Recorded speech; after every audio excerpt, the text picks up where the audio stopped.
Hey guys, David McElwain here with Shoshone Hunt Stories.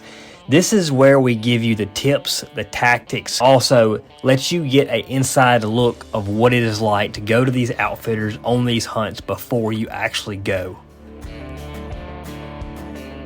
All right, guys, so I'm here right now with Peyton Meredith. He is the man of the hour. He finally got to go on his mountain lion hunt, and he came back pretty excited for it. This is one of our outfitters that we have on the Colorado-Utah border. Super cool guy. Me and Peyton actually went down with him and had a heck of a hunt. It just didn't all come together because of the some bad circumstances with the weather and some issues that kind of way. But Peyton actually got to go back down and do a little hunting himself. So, Peyton, how was your hunt? And talking about it, what was your expectations going on a mountain lion hunt?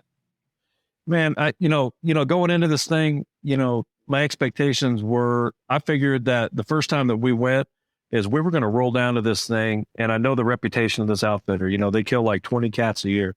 And I think that my expectation of going down to this thing was, hey, as long as we get a little bit of snow, you're going to see some tracks. The dogs are going to get on it. You're going to get a cat within a couple of days, and you might have to do some hiking and stuff like that, which I wasn't too excited about. But that was my expectation.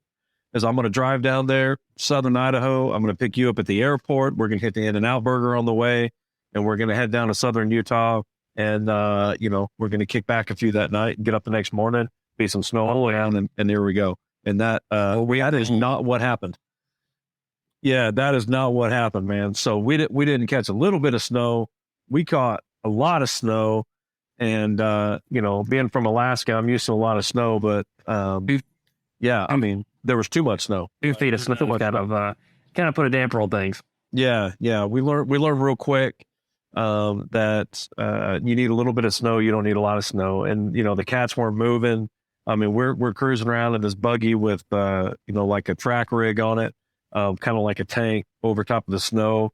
The deer were hurting, the cats weren't moving. I mean, it was just it was tough. I mean, I think it became apparent pretty quick within a couple of days that it just wasn't going to work out. I mean, we ate good, we drank good company, but let's back up real quick. Let's back up. Yeah. So, what made you always want to go on a mountain lion hunt? Yeah, I've always wanted to go, and I think it's kind of one of those adventure hunts, right? I mean, I grew up in Alaska. They don't have mountain lions up there, and so just being able to watch all these hunts on TV and read articles about them and stuff like that. I just always thought it would be a lot of fun. I mean, a mountain lion and a leopard are a couple of my bucket list hunts. One is very much more affordable than the other. And, I just always wanted to go. I just thought they were a cool animal. They're beautiful. They're one of those animals that you don't really see unless you're hunting them. I mean, you might run across one, drive in front of you or something like that. But unless you're hunting them, it's just one of those animals that you're not gonna run across, I just think I don't know, man. It's a sexy hunt. I don't know. It's just fun. So every day when we were there, we were covering, 60 to 70 miles a day in a Ranger that first time we were there. And it's a lot of riding. For people that don't know what mountain lion hunting is like, it's a lot of miles on the roads. And you're looking at the side of the road looking for tracks. For some reason, I thought we would be riding a little bit and then hiking a good bit. And I think it was the exact opposite. I figured we'd be riding a lot. I just thought we'd come across a track, and if you've never, the way these hunts are done, like if you've never seen it on TV or if you've never, experienced it, you get up at 4 o'clock, 3 o'clock in the morning, and hopefully it snows a little bit. So the cats make a track going across a road or a back logging road or a cattle trail or something that you're driving on. You're hoping that they've crossed during the night sometime. And you're hoping that it's a big enough track, like a tom track, a male track, to put these dogs on. And you drive until you find those tracks. And, the way JT has it, he's got like a series, a bunch of people that work for him that'll go out at dark 30 out looking for tracks on all these roads. And you're just hoping somebody runs across one. Yeah. And it's a lot of driving. I thought that's what it would be. I just thought we'd find one quicker than what we did. But, unless you're dry tracking on horses someplace like in Arizona or Nevada or something, that's what you're doing. And, but when you've got 2 feet of snow on the ground, it just makes for a lot of hours in the buggy with 2 other dudes, on each side of you. Unfortunately, I'm a smaller guy, so I was in the middle of you two the whole time. Yeah. I really enjoyed being around all the dogs. That was a cool aspect of it. And they're itching to hunt just as much as you are. I would say these dogs are tools. These dogs are 100% made for this, and that's what they live for. These aren't dogs you go home and cuddle with, probably, but they're dogs that you want on your side when you're having to track a mountain lion. It was just a cool aspect to it. The whole thing was cool. The camaraderie of JT and Joel, they're a big team. So like you said, while we're sleeping at night, they're out looking for tracks. A lot of them were.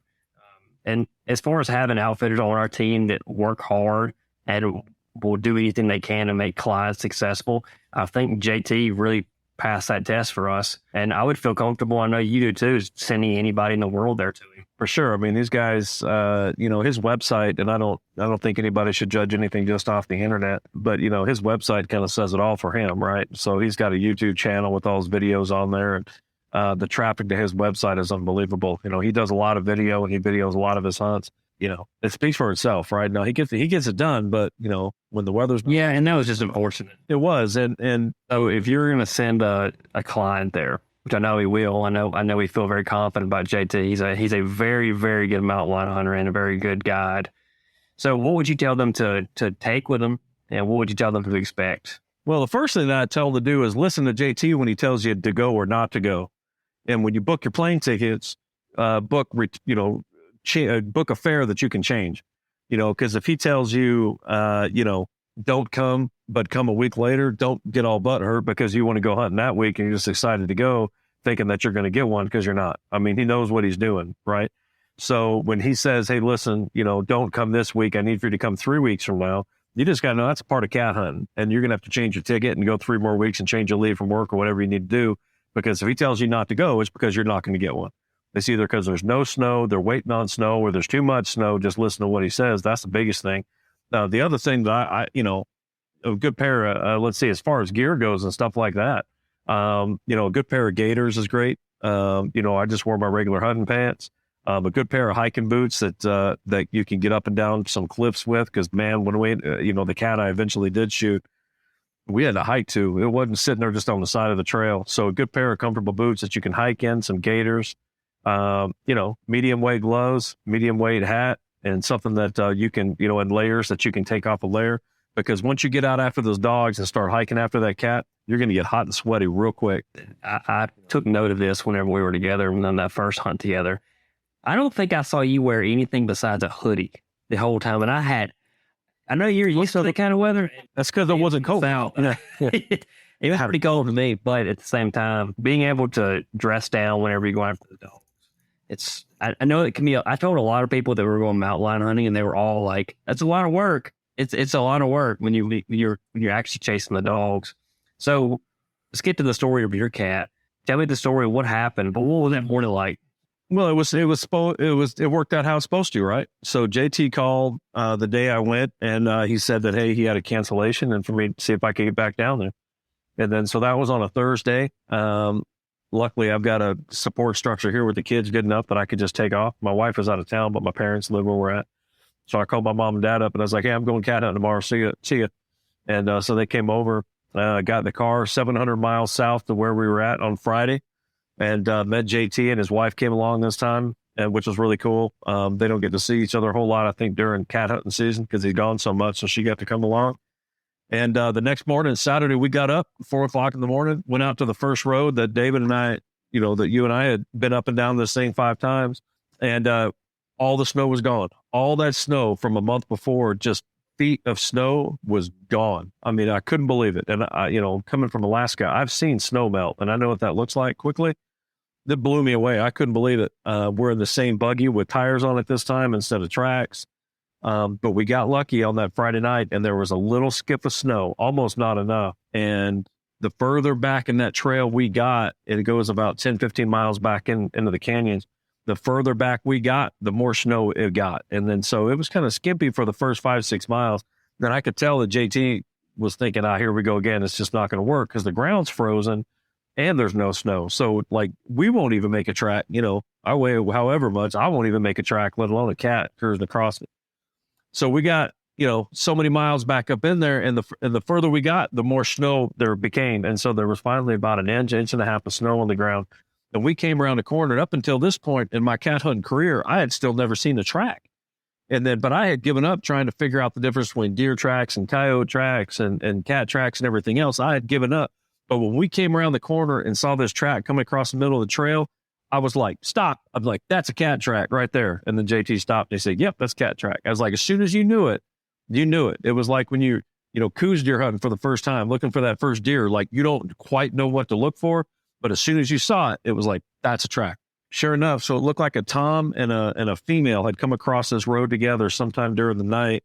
We cut up to the end of the road to make sure that they didn't circle back around on us, and then went back to where this cat had crossed this trail. And so we started kicking dogs loose, and that's when the circus started.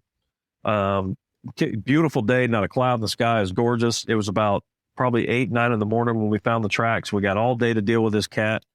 And JT had told me before, he says, the cats don't go a long way. And he says, once the dogs start chasing the cat, the actual chase of the cat doesn't last very long. What takes a while is for the dogs to catch up to the cat. And then the cats will run for a bit, then they'll tree up or get in a cave or something like that. But anyway, we start releasing dogs, and the first 2 dogs take off after this track. And then we started letting loose the rest of the dogs, and they didn't get that memo. And because all the snow was gone, this was a big wintering ground for mule deer. I bet we saw 250 deer that day. And some of the other dogs decided to go chasing deer instead of chasing the cat. And then I guess this happens a lot. So we had to chase down some of these other dogs, and it took about an hour or so. We couldn't find one of them. One of them on the GPS was like miles from us. And we were just like, you know what, we'll find him on the way back. So we get to where these cats had gone, where these dogs had chased this cat. And by the GPS, we came to this huge canyon. And you could hear the dogs barking in the bottom of this canyon. And I don't know shit about cat hunting, but I could hear what sounded like a bunch of dogs barking. They weren't moving, and it was just a steady bark, bark, bark. And I was like, they got to have that thing treed down there, JT. And he can look at the GPS and see they're not moving. And then so now we got to figure out how to get down this thing. When I mean this was a canyon, this wasn't just like, oh, look, it's a cute canyon. I mean, it was a canyon. I mean, it's a half a mile to the other side of it. It goes all the way out to the highway one end. I mean, it's a major canyon. And the dogs, you could hear them bark. You couldn't see them because we forgot our binoculars, but you could hear them at the very end of this thing, and you could see a clump of trees. And I kept saying, I bet they got him treed in one of those trees down there. And then, so about the time we're trying to figure out the best way to get down in this thing, here comes a game warden, pulls up. And there's no snow now, but just a little bit. So you can get a truck all the way back to where we're at. And here comes the game warden. And in the back of the game warden's truck is our missing dog that had come out to the road. And then he had picked up the dog. And that's where it's just, the whole story just takes off on a whole new level. It's just hilarious, man. The game warden gets out, and he knows JT because JT hunts there all the time. So they're chatting, and he's got to do due diligence, right? So he's got to check me for my license. And I've been checked 2 or 3 times. But as soon as he found out that I was a retired cop, of course, now we're best friends. And we start chatting about cop stuff and just how cops do. And then so we're getting ready to take off out of this thing. And JT's like, man, and I had a muzzleloader. I was going to shoot this cat with muzzleloader, iron sight muzzleloader. Then JT was like, man, I wish we had grabbed my scoped rifle out of my truck. He goes, because if we're down the bottom of this canyon, the trees might not be very big. And if we get close to this cat, it might jump out and go further down in this canyon. We won't be able to get it. He goes, I wish we had my scoped rifle. We'd just have you shoot the thing from a little ways out. And I was like, well, we can go back to the truck and get it. And that game warden was like, no, you won't. And he reached in the back of his truck, and he's like, I'll just go with you. And he took all his gear off and gets out his personal, scoped AR-15 with a silencer on it. This thing's got like a 24 power Swarovski scope on it, custom built rifle with a silencer on it. And he goes, no, we'll just use my gun. Took off his gun belt and everything. And he's like, all right, I'll just go with you. So yeah, it was crazy. And I think a lot of people get nervous. The game warden goes on your hunt with you, but mine turned into my camera. I was going to ask you, I'm going to ask if you ran whenever you saw him coming. But no, I started filming it. So we took off. He went on the whole thing, man. So we went down to we skirted around the side of this canyon. It took forever to find, it felt like we were goat hunting to get down to the bottom of this canyon. And finally we got to, around the corner about 150 yards, 160 yards from, and now we could see the cat. See, the game warden had binoculars. He actually brought his. We forgot ours in the truck. And then using his, we could see the cat in this tree like about 150, 160 yards away. And one of the dogs was actually up in the tree swiping at this cat. I mean, they're face to face. You could see it. I didn't know the dogs climb trees. I mean, this dog was up in the tree with this cat. And I told JT, I had a good rest. I was like, I'll just shoot the thing from right here. And JT was like, he goes, I don't want you to wound it. And I'm like, well, JT, we don't know each other real well. But I said, my former life, I've shot an AR-15 a lot. I'm like, I've seen me do it. And with that rifle, I could hit anything from here. He's like, well, let me try to get you closer. All right, let's try to get closer. So we edge closer, and here I am walking along, stalking up on this cat, trying to be real quiet while the dogs are barking in this tree. And here the game warden is filming me from, it was a shit show. It was hilarious, right? So we get up about 80 yards from this thing, and then it jumped out of the tree, but then jumped right back up in the tree. JT's very, very careful about knowing male versus female. Big time. Yeah, he, it's one of those things that just because it's legal doesn't mean it's right. And there's nothing wrong with shooting a female cat, I guess. I mean, it's illegal. People do it. There's nothing wrong with it. And far be it for me to judge somebody. But the outfitter that I was hunting with, he would rather shoot a tom, and so I was going to shoot a tom. And that was just a simple thing. And that's out of respect for him. But it was kind of funny because here I am sitting there with the scope on this cat, which I can't tell the difference between, a female cat and a cat from whatever. And here JT is debating with the game warden about whether or not it's a tomcat or not. It was, it's funny because the warden, he was kind of like one of those guys that he's like, well, it's legal. You shoot whatever you want, and it's obviously a mature animal. It's not immature. He goes, no matter what it is. But they figured it was probably a mature tom in the tree. And so finally, as soon as I saw a good patch of brown between some limbs, when another dog had jumped up in the tree, I shot. And the cat didn't get the memo to die right away. That bullet went right through that cat. It's not like it was a 300 mag hitting the thing. It was that little AR-15 223 round went right through it. And the cat decided to show us what the bottom of the canyon looked like. And it jumped from the tree. JT thought I'd missed it. The cop and I were like, no, he didn't miss it. He hit it. But it just ran straight downhill into a hole down in the bottom of that canyon. You got your workout for the day after that. Yeah, man, I'm telling you. And I texted my wife after that, and I was like, I've got to lose some weight. Good Lord. I was like, that wasn't even getting up out of the canyon. I couldn't look down. It looked pretty deep. But we got down to it. Yeah, I mean, the dogs beat us down there, of course, and then we got down to it. Of course, it was good and dead. And it was just a mature tom, not the biggest cat in the canyon, but I was tickled pink, man. But it was a beautiful tom, and man, I picked that thing up and held it. No, talk about a bucket list, man. It was it was really, really guessing you're getting a full body with that thing. Well, it's funny because everybody encourages me to do that, and it depends. My house has a perfect spot for it, but it's expensive. We'll see. I don't know. Luckily I got a wife that's very supportive of my habits and doesn't mind our house looking like a natural history museum. And of course my friends are all talking me into it. And I called the taxidermist. I got the taxidermist on speakerphone. He's like, Peyton, it's about half as much to get a rug done as a life mount. And you can kind of pay as you go, and it's going to take about 14 months anyway. And my wife was like, oh, we're getting the full one. Just stop. I'm like, I don't know, man. We'll see. But she's real cool about that stuff. I don't know. I haven't made a decision yet. It's still in the freezer. How much does a cat like that cost for getting a full body?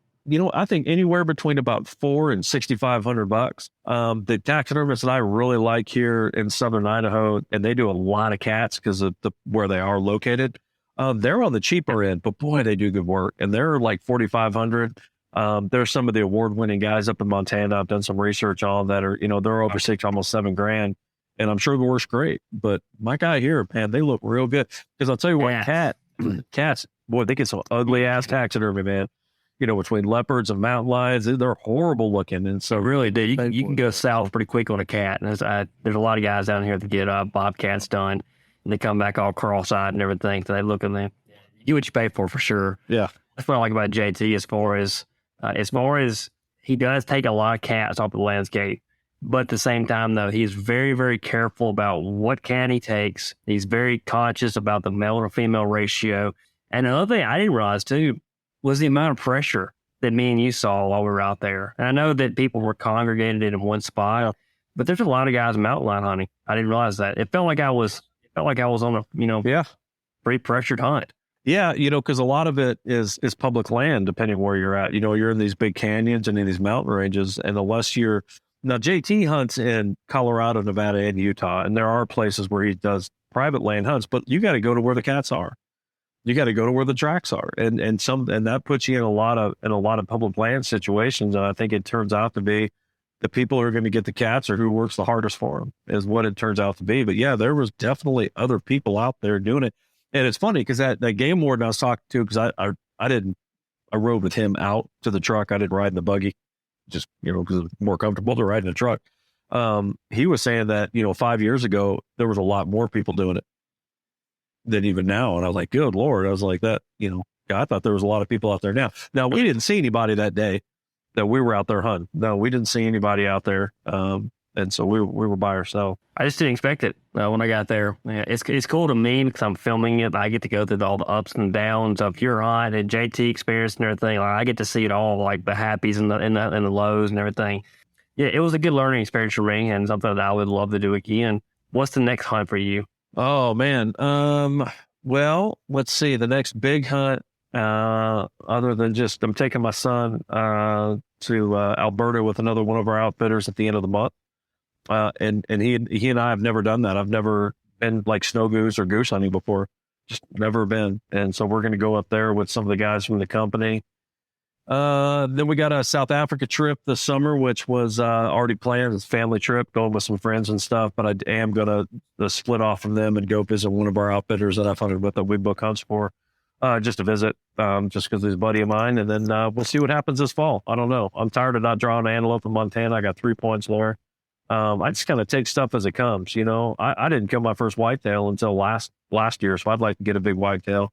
Again, growing up in Alaska, they just don't have a bunch of them. And then next year we got a whole bunch of hunts lined up. And I'm going with Sam to Kodiak to hunt, and that's something I've always looked forward to. I'm going to film Jay in BC. I'm going to film Josh Kirkland in BC as well. So it's a lot of things happening. But you guys are going to have a good time in Kodiak. That's I've hunted Kodiak, growing up in Alaska. I've been fortunate to go down there a bunch. So that'll be an adventure for you guys. That'll be an adventure for, especially the first couple of days, getting up into goat country from sea level. You get a 10-day hunt like that if you can get 5 or 6 days out of the tent. So I've never been on a goat hunt. We talked about it a little bit, but tell me what I should expect. Man, you go to Kodiak. Kodiak, I don't know. Kodiak's got that mystique about it, right? Everybody goes there for big brown bears and stuff, and you're gonna see bears. I think it's cool. I think it's one of the cool parts about it. You're going to start out in the city of Kodiak. It's a cool little town. They got a couple breweries there, some good restaurants. Go to Big Ray's, just like all the other hunters do. There's 1,000 people go there a year, right? And you're walking in their footsteps. Then you're going to take off. You're going to be in a bush plane out there with the floats on it. You're going to land out there somewhere. Then you're going to be hunting on the south end of the island, so it's not real wooded. It's real open terrain.